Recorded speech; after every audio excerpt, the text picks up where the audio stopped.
رمضان المبارک میں 4 کاموں کو کثرت سے کریں۔ وہ کون سے ہیں؟ رمضان المبارک کا بابرکت مہینہ شروع ہونے والا ہے۔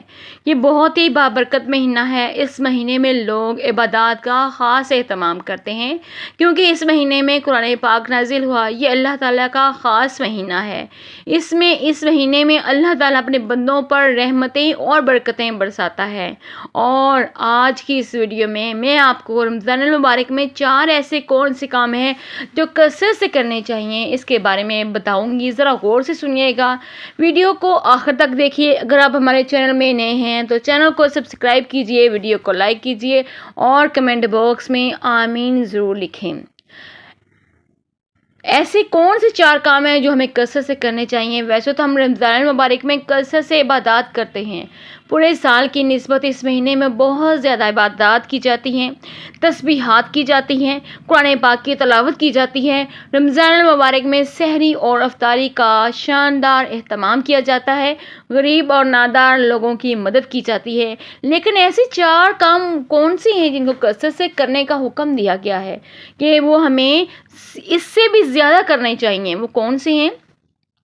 آپ اس ویڈیو کو لائک کیجئے، ویڈیو کو لائک کر کے چینل کو سبسکرائب ضرور کیجئے اور کمنٹ باکس میں آمین ضرور لکھیں۔ رمضان المبارک میں 4 کاموں کی کثرت سے کرو۔ حضرت سلمان فارسی رضی اللہ تعالیٰ عنہ فرماتے ہیں کہ رسول اللہ صلی اللہ علیہ وآلہ وسلم نے رمضان المبارک میں 4 کام کرنے کی ہمیں ترغیب دی ہے، ہمیں بہت خاص ترغیب دی ہے کہ اس مہینے میں 4 کام کثرت سے کرنا۔ اللہ تعالیٰ کو راضی کرنے کے لیے اس مہینے میں 4 چیزوں کی کثرت کیا کرو، جن میں سے 2 چیزیں اللہ تعالیٰ کی رضا کے لیے ہیں۔ 2 ایسی چیزیں ہیں جن کو کرنے سے ہم اپنے رب کو راضی کر سکتے ہیں۔ جن میں سے 2 چیزیں تو ایسی ہیں جن سے تمہیں چاہو کہا نہیں۔ پہلی 2 چیزیں کون سی ہیں جن سے تم اپنے رب کو راضی کر سکتے ہو؟ ناراض رب کو راضی کرنے کے لیے وہ ہے کلمہ طیبہ اور استغفار کی کثرت ہے، اللہ تعالیٰ کی وحدانیت بیان کرنی ہے اور اپنے گناہوں کی معافی مانگنی ہے، اس لیے کہ یہ وہ مہینہ ہے جس میں توبہ قبول کی جاتی ہے۔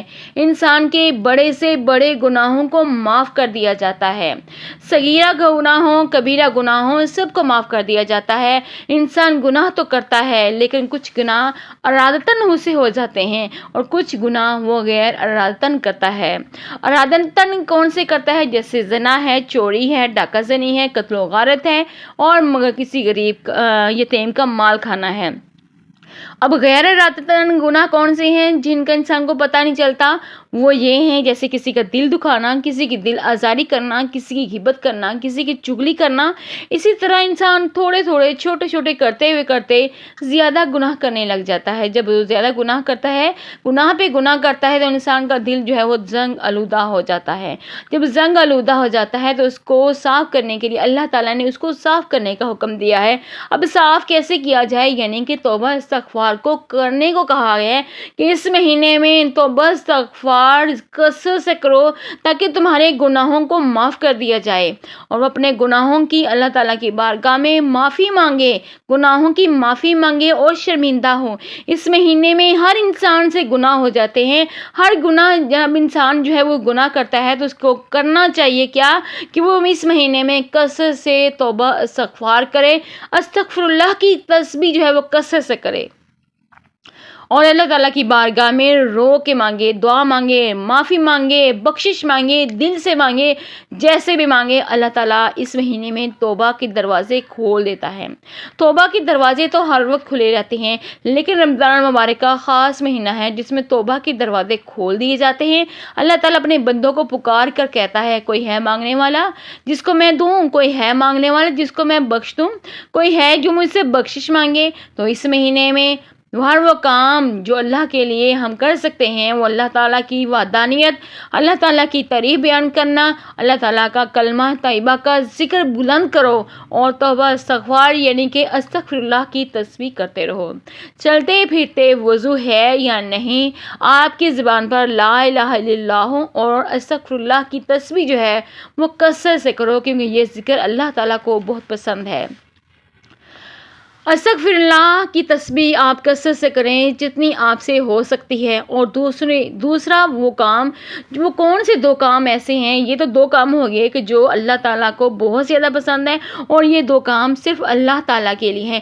لیکن دوسرے وہ کام کون سے ہیں، ذرا غور سے سنیے گا کہ اللہ تعالیٰ سے جنت کی طلب کرو اور جہنم کی آگ سے پناہ مانگو. اللہم اجرنی من النار کو کثرت سے پڑھو. اللہ تعالیٰ نے رمضان المبارک کو 3 اشروں میں تقسیم کیا ہے.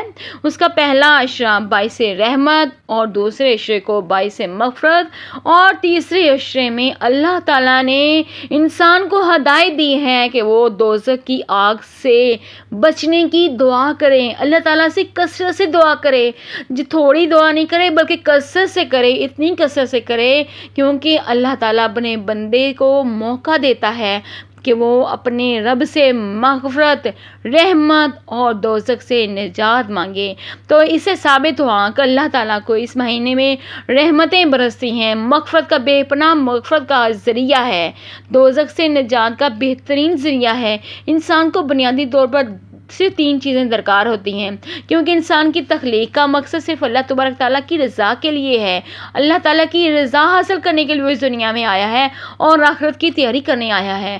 آخرت کے لیے تیار ہونا ہے کہ دنیا میں رہ کر اچھے وہ کام کرے. جو اچھی کام کرے گا تو اس کا ٹھکانہ جنت میں ہوگا. جس کے اچھے کام زیادہ ہوں گے اس کو نیکیوں کا پلڑا بھاری ہوگا اور وہ جنت میں جائے گا. اور جو برے کام کرے گا تو اس کا ٹھکانہ جو ہے وہ دوزخ میں ہوگا. اس کے اعمال جو ہیں وہ برے اعمال زیادہ ہوں گے اور وہ دوزخ میں ڈال دیا جائے گا. تو اللہ تعالیٰ نے پہلے عشرے کو باعث رحمت بنا دیا اور دوسرے عشرے کو جو ہے وہ باعث مغفرت بنا دیا. تو پہلے عشرے میں رحمت ہے تو اللہ تعالیٰ کی بارگاہ میں لا الہ الا اللہ کی تسبیح کو کثرت سے کریں. دوسرے عشرے میں استغفار کی تسبیح کثرت سے کریں اور چلتے پھرتے اٹھتے بیٹھتے جاگتے جس وقت آپ کو موقع ملے، جس وقت آپ کو یاد آئے، آپ سحری بنا رہے ہوں، افطاری بنا رہے ہوں، کوئی کام کر رہے ہوں، کچھ بھی کر رہے ہوں، جب آپ کا دل کرے تو بس توبہ استغفار کر لو، استغفر اللہ کی تسبیح کر لو.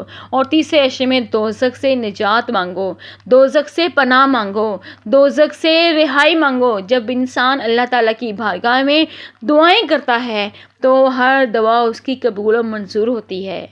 میں نے یہ ویڈیو آپ کے لیے، خاص آپ کے لیے بنائی ہے. محترم ناظرین، امید کرتی ہوں آپ کو آج کی ویڈیو بہت پسند آئی ہوگی. اگر آپ کو آج کی ویڈیو اچھی لگے تو ویڈیو کو لائک کیجیے، کمنٹ میں آپ سبحان اللہ جو ہے یا آمین جو ہے وہ ضرور لکھیں، اور کثرت سے ان تینوں ذکروں کو خود بھی کیجیے، دوسروں کو بھی شیئر کیجیے. اس کا اجر آپ کو بھی ملے گا اور مجھے بھی ملے گا. اور میرا ویڈیو بنانے کا مقصد جو ہے وہ آپ کو اس علم کے بارے میں بتانا ہے اور صدقہ جو ہے صدقہ جاریہ کے میں حصہ ڈالنا ہے. صدقہ جاریہ سمجھ کر اس کو زیادہ سے زیادہ شیئر کیجیے. اللہ حافظ، اللہ نگہبان. اللہ تعالیٰ آپ کا اور ہم سب کا حامی و ناصر ہو، اور اللہ تعالیٰ آپ کو اور ہم سب کو اچھی اور نیک عمل کرنے کی توفیق عطا فرمائے. آمین ثم آمین یا رب العالمین یا ارحم الراحمین.